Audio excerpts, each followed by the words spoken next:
Hello friends, இன்னைக்கு நம்ம பார்க்க போகிறது பன்னீர் கட்லெட் எப்படி ரெஸ்டாரண்ட் ஸ்டைலில் வீட்டில் பண்ணுறதுன்னு பார்க்கலாம். வாங்க ரெசிபிக்குள்ளே போகலாம். ஸோ இதுக்கு வந்து நான் ஃபஸ்ட்டு மில்கி மிஸ்டர் பன்னீர் எடுத்திருக்கேன். நீங்கள் எது வேணாலும் எந்த இது கம்பெனி வேணாலும் வாங்கிக்கலாம். 200 கிராம் எடுத்திருக்கேன்.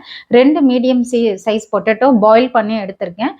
3/4 கப் கேரட்டும் 1/4 கப் பீன்ஸும் குட்டி குட்டியாக கட் பண்ணியிருக்கேன். அது கூட வந்து 1 table spoon coriander leaves, 1 table spoon நம்மளோட க்ரீன் சில்லி குட்டி குட்டியாக கட் பண்ணியிருக்கேன். 1 டீஸ்பூன் வந்து ஜிஞ்சர் குட்டி குட்டியாக கட் பண்ணியிருக்கேன். ஓகேங்களா? ஸோ ஃபர்ஸ்ட் வந்து நம்ம தவா வச்சுக்கோங்க. தவாவோ ஒரு பேனு எது வேணாலும் நீங்கள் வச்சுக்கோங்க. ஸோ வச்சுட்டு இதில் வந்து நம்ம கட் பண்ணி வச்சிருக்கிற இஞ்சி இருக்கு இல்லையா, ஃபர்ஸ்ட் அதை போட்டுக்கோங்க. ஸோ அந்த இஞ்சோட ஃப்ளேவர் வந்து நல்லா இருக்கும். ஓகேங்களா? ஸோ இந்த கட்லெட்டுக்கு வந்து கார்லிக் யூஸ் பண்ணாதீங்க. அந்த கார்லிக் வந்து மற்ற எல்லாத்தையும் டாமினேட் பண்ணிடும். ஓகேங்களா? ஸோ இஞ்சி மட்டும் கொஞ்சமாக யூஸ் பண்ணிக்கோங்க. நான் வந்து ஜஸ்ட் ஒரு 1/2 to 1 டீஸ்பூன் வர அளவுக்கு தான் வந்து கட் பண்ணி எடுத்திருக்கேன். ஸோ இது கூட வந்து நம்மளுடைய க்ரீன் சில்லி குட்டி குட்டியாக கட் பண்ணி வச்சிருக்க க்ரீன் சில்லியை வந்து நல்லா வதக்கிக்கலாம். இது கூட வந்து நம்ம கேரட் பீன்ஸ் இதையும் போட்டு நல்லா வதக்கிக்கலாம். இதில் வந்து சால்ட் எல்லாம் நம்ம சேர்க்க வேண்டாம். இதில் இருக்க மாய்ஸ்சர் நமக்கு போகணும். ஓகேங்களா? ஏன்னா வந்து பன்னீர் கட்லெட் செய்யும் போது பன்னீரே வந்து கொஞ்சம் நமக்கு வந்து வெட்டாக தான் இருக்கும். ஓகேங்களா? இதுவும் வெட்டாக இருந்து அப்படியே பண்ணுச்சுன்னா பைண்ட் ஆகாது. ரெண்டாவது வந்து தண்ணியில் போட்ட உடனே அப்படியே பிரிய ஆரம்பிச்சிடும். ஓகேவா? அதனால நம்ம முடிஞ்ச அளவுக்கு எப்படி வந்து ட்ரையாக ஆக்கணுமோ அப்படி பண்ணணும் நம்ம. ஸோ அந்த மாய்ஸ்சர் எல்லாம் நம்ம ரெடியூஸ் பண்ணிக்கணும். இப்போ பாருங்க, நீங்கள் அப்படியே வந்து மீடியம் ஃப்ளேம்லேயே இதே மாதிரி வதக்கிட்டே இருந்தீங்கன்னா இது மாய்ஸ்சர் எல்லாம் போயிடும். ஸோ இது மாய்ஸ்சர் எல்லாம் போயிடுச்சு. இப்போ இதை நம்ம இறக்கிக்கலாம்.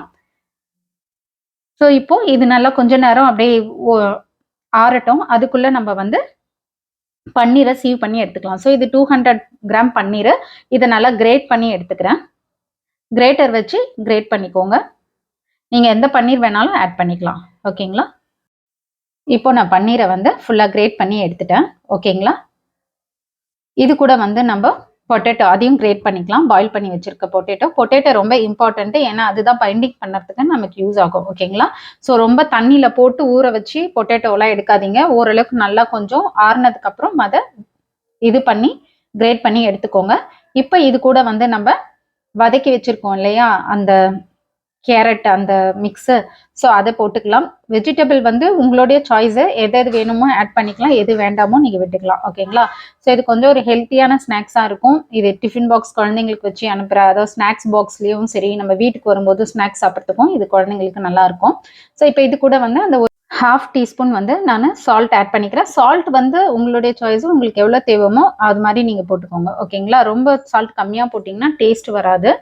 ஓகே, இது கூட வந்து 1 டீஸ்பூன் சில்லி ஃப்ளேக்ஸு. ஓகே, நான் ஆல்ரெடி அது கொட்டும் போதே கொஞ்சம் கொட்டினதுனால நான் பாதி நிறுத்திட்டேன். ஓகேங்களா? நெக்ஸ்ட் வந்து நம்ம கொத்தமல்லி 1 டேபிள் ஸ்பூன் கொத்தமல்லி போட்டிருக்கேன். ஏன்னா கொத்தமல்லி நிறைய இருந்தால் வாய்க்கு வந்தால் பசங்க சாப்பிட மாட்டாங்க. ஓகே, ரெண்டாவது நம்ம மற்ற ஃப்ளேவர் போடுறதே நல்லாயிருக்கும். இப்போ 1/2 டீஸ்பூன் ஒயிட் பெப்பர் பவுடர் போட்டிருக்கேன். ஒயிட் பெப்பர் பவுடர் இல்லாதவங்க பிளாக்கே போட்டுக்கலாம். 1/4 டீஸ்பூன் ஆரிகானோ. ஓகே, நீங்கள் இது கூட மிக்ஸ்டு ஹர்ப்ஸ் போடலாம், பீஸா சீசனிங் போடலாம், எது வேணுமோ உங்களுக்கு வந்து போட்டுக்கலாம். ஓகேவா? ஸோ இப்போ இதை நல்லா வந்து பைண்ட் பண்ணுற கெப்பாசிட்டிக்கு நல்லா மிக்ஸ் பண்ணி வச்சுக்கோங்க. ஓகேவா? இந்த மாதிரி கையில் பாருங்கள், ஈரமே வரக்கூடாது. ஈரம்லாம் இருந்துச்சு, தண்ணியாக இருந்துச்சு, கொஞ்சம் இதுவாக இருந்ததுன்னா அது என்ன ஆகும்னா அப்படியே வந்து கரைஞ்சிரும், இதில் பிரிஞ்சிரும் எண்ணெயில் போட்ட உடனே. ஸோ இன்கேஸ் உங்களுக்கு ரொம்ப ஈரம் இருக்கிற மாதிரி இருந்ததுன்னா நல்லா வந்து ஒரு டிஷ்யூ பேப்பர் வச்சு மேலே அப்படியே அமுத்தி எடுத்தீங்கன்னா அதில் இருக்க ஈரம்லாம் போயிடும், அதாவது பன்னீரில். ஓகேங்களா? ஸோ இப்போ நம்ம வந்து ஷேப் பண்ணிக்கலாம். ஸோ கட்லெட் வந்து நீங்கள் எனி ஷேப், உங்களுக்கு எந்த ஷேப் வேணுமோ பண்ணிக்கலாம். ரவுண்டாக பண்ணிக்கலாம், ஸ்கொயராக பண்ணிக்கலாம், இல்லை ஹார்ட் மாதிரி ஒரு ஷேப் பண்ணிக்கலாம், உங்களுக்கு விருப்பம். ஓகே, ஸோ இது மெயினான ப்ரிப்ரேஷன் பண்ணியாச்சு. டிசைன் வந்து உங்களுடைய சாய்ஸு. நான் இப்போ வந்து இதை வந்து ரெஸ்டாரண்ட் ஸ்டைலே வந்து ஒரு ஹார்ட் ஷேப் மாதிரி பண்ணிக்கிறேன். இந்த எண்டு மட்டும் ஜஸ்ட் இப்படி கர்வ் பண்ணி விட்டுட்டோம்னா போதும். ஓகேங்களா? நல்லா கொஞ்சம் டைட்டாக பிடிங்க பன்னீர். இது லூஸாக பிடிச்சிங்கன்னு வச்சுக்கோங்க, கண்டிப்பாக வந்து நம்ம இதில் போடும்போது பிரிய ஆரம்பிக்கும். ஓகேவா? ஸோ இப்போ இந்த மாதிரி ஷேப். ஓகே, இது மாதிரி நான் இதில் இருக்கிறது எல்லாமே வந்து நம்ம ஷேப் பண்ணி எடுத்துக்கலாம். இன்னும் ஒன்று பண்ணி காட்டுறேன். இது வந்து ரொம்ப ஒரு குழந்தைங்களுக்கு நம்ம ஈவினிங் கொடுக்கறதுக்கான ஒரு ஹெல்த்தி ஸ்நாக்ஸு. குழந்தைங்க ஸ்கூலுக்கு போகும்போது நம்ம ஸ்நாக்ஸ் எல்லாம் என்ன கொடுக்கறதுன்னு யோசிக்கிறோம்ல, இது கொடுக்கலாம் நம்ம குழந்தைங்களுக்கு. ரெண்டாவது இது மாதிரி நீங்க ரெடி பண்ணி வச்சு ஃப்ரீசர்ல வச்சுட்டீங்கன்னா கூட வேணும் போது 1 இல்ல 2 வந்து எடுத்து நம்ம தேவையான போது எடுத்து எடுத்து ஃப்ரை பண்ணிக்கலாம். ஓகேங்களா? ஸோ இப்போ இன்னொன்று ரெடி பண்ணிட்டேன். ஓகே, இப்போ நம்ம இதே மாதிரி நான் மிச்சத்தையும் ரெடி பண்ணிக்கிறேன். இப்போ பார்த்தீங்கன்னா நான் எல்லாமே ரெடி பண்ணியாச்சு. ஓகே, இப்போ இதை வந்து டிப் பண்ணுறதுக்கான மிக்ஸ் நான் ரெடி பண்ணிக்கிறேன். ஓகே, ஸோ இதில் வந்து நம்ம எக் போட போகிறது இல்லை, வெறும் வந்து கார்ன்ஃப்ளவர் மைதா போட்டு நம்ம ஸ்லரி ரெடி பண்ணிட்டு, ஓகே, கார்ன்ஃப்ளவர் வந்து 3 டேபிள் ஸ்பூன் எடுத்திருக்கேன், மைதாவும் 3 டேபிள் ஸ்பூன் ஈக்குவலாக ஆட் பண்ணிக்கோங்க. மைதா ஓவராக ஆட் பண்ணால் அது மேலே வந்து ஒரு லேயர் மாதிரி ஃபார்ம் ஆகிடும். நம்ம என்னதான் வந்து நம்ம ஃப்ரை பண்ணி எடுக்கும்போது சூடாக இருக்கும்போது கிறிஸ்பியாக இருக்கும், கொஞ்சம் நேரத்துலலாம் அப்படியே ரொம்ப ஓவர் திக்னஸாக வரும். ஸோ அது வந்து பன்னீர் கட்லெட்டுக்கு செட் ஆகாது. அதனால நம்ம இதில் வந்து மைதா வந்து கார்ன்ஃப்ளவர் எவ்வளோ எடுக்கிறோமோ அதே எடுத்தாலே போதும். ஓகேங்களா? நார்மலாக வந்து டபுள் எடுப்பாங்க. ஸோ இதுக்கு நான் ஈக்குவல் இதுதான் எடுத்திருக்கேன், 1:1 ரேஷியோ. இப்போ இதுலேயுமே வந்து நம்ம ஃப்ளேவர்ஸ் ஆட் பண்ணிக்கலாம். ஓகேங்களா? Oregano, chilli flakes, white pepper, salt, இது மாதிரி எது வேணும் எல்லாமே ஆட் பண்ணிக்கலாம். இல்லை வேணான்றவங்க பிளெயினாக இருக்கலாம். ஏன்னா நம்ம வந்து அதை பைட் பண்ணும்போது கொஞ்சம் அந்த ஃப்ளேவர் வந்து அந்த மேலே இருக்கிறதுலேயே இருந்தால் நல்லா இருக்கும். அதுக்காக நம்ம வந்து இந்த ஃப்ளேவர்ஸ் ஆட் பண்ணுறது. சால்ட் போட்டிருக்கேன். நெக்ஸ்ட் வந்து சில்லி ஃப்ளேக்ஸ் எல்லாம் சும்மா ½ டீஸ்பூன் போடுங்க. சால்ட் தேவைக்கேற்ற மாதிரி போடுங்க. ஓகேவா? ஏன்னா நம்ம பன்னீர்லையும் சால்ட் போட்டிருக்கோம்.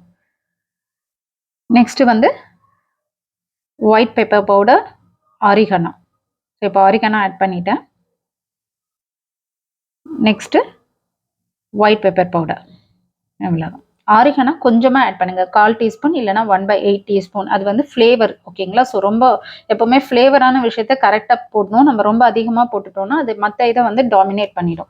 இப்போ வாட்டர் தேவையான அளவுக்கு நல்லா வந்து ரன்னியாக வந்து இதை நம்ம மிக்ஸ் பண்ணி எடுத்துக்கணும் இந்த மாதிரி. ஓகேங்களா?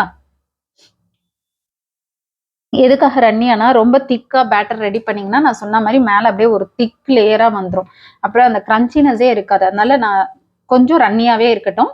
நெக்ஸ்ட் நான் வந்து பிரெட் கிரம்ஸ் எடுத்து வச்சுக்கிறேன். ஸோ இப்போ நம்ம வந்து அந்த மைதா இது இருக்கு இல்லையா, அந்த பேட்டரில் டிப் பண்ணிட்டு அதை எடுத்து பிரெட் கிரம்ஸில் போட போகிறோம். ஓகேவா? எப்போவுமே பிரெட் கிரம்ஸ் போடும்போது ஒரே இடமா வச்சு அதுக்கு மேலே பிரெட் கிரம்ஸ் போடுங்க. நீங்கள் பிரெட் கிரம்ஸ் வச்சு இங்கேயும் அங்கேயும் உருட்டினீங்கன்னா அது என்ன ஆகும்னா அந்த ஈரத்தில் அந்த பிரெட் கிரம்ஸ் நீங்கள் உருட்டுற இடம்லாம் அப்படியே உருண்டை ஆகிடும். அப்புறம் பிரெட் கிரம்ஸ் நிறைய வேஸ்ட் ஆகும். ஓகேங்களா? ஸோ இன்னொன்று பண்ணி காட்டுறேன். இதே மாதிரி நான் எல்லாமே வந்து பண்ணிக்கிறேன். ஓகேங்களா? இந்த மாதிரி. ஓகே, போட்டு நான் எங்கே வைக்கிறேன்னா அதே பொசிஷனில் தான் பிரெட் கிரம்ஸ் போடுறேன். ஓகேங்களா? ஷேப் வந்து மாறுச்சுன்னா திரும்ப கூட நீங்கள் இது பண்ணிக்கலாம். ஓகே, ஸோ இது மாதிரி நான் எல்லாத்தையும் பண்ணிக்கிறேன். ஸோ இப்போ நம்மளுடைய இது பிரெட் கிரம்ஸ் போட்டு எல்லாம் ரெடி பண்ணியாச்சு. இப்போ நம்ம இதை ஃப்ரை பண்ண ஆரம்பிச்சுக்கலாம். ஸோ ஒரு பாத்திரத்தில் உங்களுக்கு தேவையான அளவுக்கு எண்ணெய், ஃப்ரை பண்ணுறதுக்கு தேவையான அளவுக்கு எண்ணெய் வச்சு மீடியம் ஃப்ளேமில் சூடு பண்ணிக்கோங்க. ஸோ எண்ணெய் காஞ்சிடுச்சு. இப்போ நான் வந்து ஃபஸ்ட்டு எப்போவுமே 1 போடுங்க. ஏன்னா வந்து சப்போஸ் மாய்ச்சர்லாம் அதிகமாக இருந்ததுன்னா அது பிரிய ஆரம்பிச்சிடும். அப்போ நம்ம வந்து வேஸ்ட் நம்ம எது போட்டாலும் அப்படியே எண்ணெயில் அப்படியே வந்து தனித்தனியாக போயிடும். ஓகேங்களா? அதனால் எப்போவுமே ஃபஸ்ட்டு 1 போடுங்க. போட்டு 1 நிமிஷம் பாருங்கள். ஸோ இது பிரியாமல் இருக்குது. இப்போ நான் மற்றதெல்லாம் வந்து இதில் ஆட் பண்ணிக்கிறேன். ஓகேங்களா? ஸோ மீடியம் ஃப்ளேமில் இதை அப்படியே விட்டுடுங்க. ஒரு நிமிஷத்துக்கு அப்புறமா திருப்பி போடுங்க. இந்த மாதிரி ஒரு 4 to 5 மினிட்ஸ்லேயே நம்மளுடைய பன்னீர் கட்லெட் ரெடி ஆகிடும். ஓகேங்களா? ஸோ இந்த மாதிரி நான் ஃப்ரை பண்ணி எடுத்துட்டு நான் உங்களுக்கு காட்டுறேன். ஓகேங்களா? ரொம்ப வந்து போட்ட உடனே இமிடியேட்டாலாம் கரண்டி வச்சு பண்ணாதீங்க, அப்படியே வந்து சாஃப்ட்னஸ்க்கு பிரிஞ்சிடும். ஸோ இப்போ வந்து என்னோட லாஸ்ட் பேட்ச் ஃப்ரை ஆகிட்டு இருக்கு. ஆல்ரெடி வந்து ஃப்ரை பண்ணி எடுத்தாச்சு. மிச்சம் கொஞ்சோண்டு மட்டும் நான் வந்து ஃப்ரீசரில் ஸ்டோர் பண்ணுறதுக்கு எடுத்து வச்சிருக்கேன். ஓகேங்களா? ஸோ இப்போ இதுவும் மோஸ்ட்லி வந்து நமக்கு ஃப்ரை ஆயிடுச்சு. இதையும் நான் வந்து எடுத்து வச்சுக்கிறேன். ஓகேங்களா? ரொம்ப ஒரு நிமிஷத்துக்கு ஒரு தடவை திருப்பி போட்டிங்கன்னா போடும், 3 to 4 டைம்ஸ். ஓகேங்களா? இப்போ நான் எடுத்து வச்சிருக்க அந்த மிச்ச பன்னீர் கட்லெட்டை அப்படியே இதில் வச்சு நான் ஃப்ரீசரில் ஸ்டோர் பண்ணுவேன், ஃப்ரிட்ஜில் ஸ்டோர் பண்ண மாட்டேன். ஓகேங்களா? ஃப்ரிட்ஜில் ஸ்டோர் பண்ணிங்கன்னா 1 or 2 days யூஸ் பண்ணிடலாம். பட் வந்து ஃப்ரீசரில் வச்சோன்னா கொஞ்சம் நமக்கு ஷெல்ஃப் லைஃப் வந்து அதிகமாக இருக்கும். ஸோ இப்போ இதை நான் இது பண்ணிக்கிறேன். இது ரொம்ப டேஸ்டியாக இருக்கும். நீங்கள் வீட்டில் செஞ்சு பாருங்கள். செஞ்சு பார்த்துட்டு எப்படி வந்திருக்கு அப்படின்றத எனக்கு கமெண்ட் செக்ஷனில் கமெண்ட் பண்ணுங்கள். ஸோ இதெல்லாம் வந்து நம்ம ரோட் சைடோ இல்லை வந்து போய் வாங்கினோனாலே வந்து ஒரு 2 இது வச்சு 40-50 ருபீஸ் வைப்பாங்க. ரெஸ்டாரண்ட்டில் போய் எடுத்திங்கன்னா அபவ் 100 ருபீஸ் வைப்பாங்க. இது வந்து சிம்பிளாக நம்ம வீட்லேயே அது ஃப்ரெஷ்ஷாக ஹைஜீனிக்காக நம்ம செஞ்சு குழந்தைங்களுக்கு கொடுக்கலாம். ஸோ இதை கண்டிப்பாக ட்ரை பண்ணிவிட்டு எனக்கு கமெண்ட் செக்ஷனில் கமெண்ட் பண்ணுங்கள். ஓகேங்களா? ஸோ இது வரைக்கும் என்னோட சேனல் சப்போர்ட் பண்ணியிருக்கிற எல்லா சப்ஸ்கிரைபர்ஸ்க்கும் ரொம்ப ரொம்ப தேங்க்ஸ். என்னோட வியூவர்ஸ்க்கும் thanks. So thank you friends. Next இன்னொரு ரெசிபியோட நான் உங்களை மீட் பண்ணுறேன்.